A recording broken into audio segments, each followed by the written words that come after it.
Nous remarquons que, à travers la visite de Nancy Pelosi à Taïwan, je rappelle que Nancy Pelosi est la présidente de la Chambre des représentants aux États-Unis. Les Américains provoquent la Chine et attisent aussi le conflit de la Russie avec l'Ukraine. Est-ce que les États-Unis ne poussent-ils pas le monde vers un chaos pouvant déboucher sur une guerre nucléaire?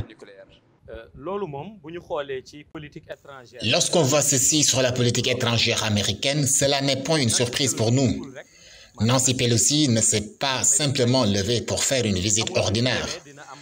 Elle savait qu'il y aurait des problèmes et des conséquences liées à sa visite. Et elle savait aussi que la Chine n'allait pas approuver la visite. Mais ce sont les États-Unis qui procèdent ainsi. On dirait même que dans une certaine mesure, c'est comme s'ils essayaient de déstabiliser le monde à travers leur politique étrangère pour plus vendre leurs armes, car actuellement, nous sommes dans une période post-Covid-19. Les vols ont été cloués au sol, les frontières fermées et la quasi-totalité de l'économie mondiale s'était effondrée. Même eux l'ont certifié. Les Américains ont maintenant une manière de faire et cette dernière est que tant que le monde est stable, ils ne pourront pas vendre leurs armes.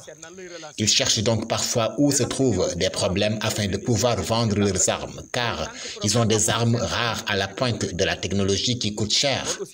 Nancy Pelosi n'est pas n'importe qui, avec tout ce qu'elle représente à la Chambre des représentants.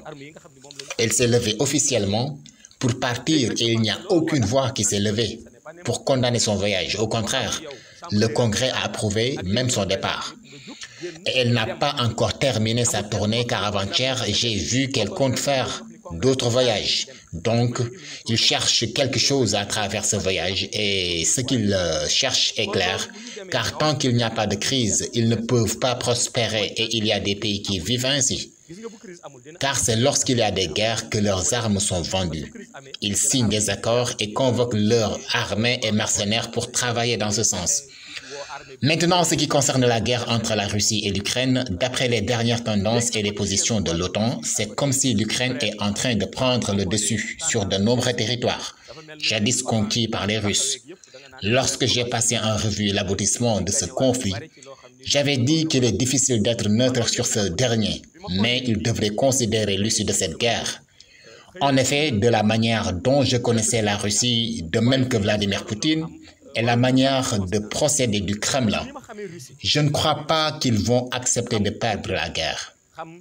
De la manière dont je connaissais la Russie, je ne crois pas qu'elle acceptera de perdre une guerre. Et depuis lors, Poutine menaçait avec des armes nucléaires en une potentielle utilisation en dernier recours. Et je vois qu'ils sont en train de le pousser dans ces derniers retranchements. Qu'est-ce qui va se passer demain maintenant? On ne le souhaite pas, mais je considère que de la manière dont le conflit évolue, cela ne s'apaise pas. Mais aussi, même si personne n'approuve cette guerre, comme je l'avais demandé, pourquoi tous les efforts qu'ils fournissent sur ce conflit ne sont pas déployés en Palestine? Les Palestiniens sont 1000 fois plus martyrisés par la guerre. Je suis d'accord qu'ils essaient de trouver des solutions en Ukraine, mais je serais plus d'avis avec eux s'ils déployaient des efforts pour aider la Palestine.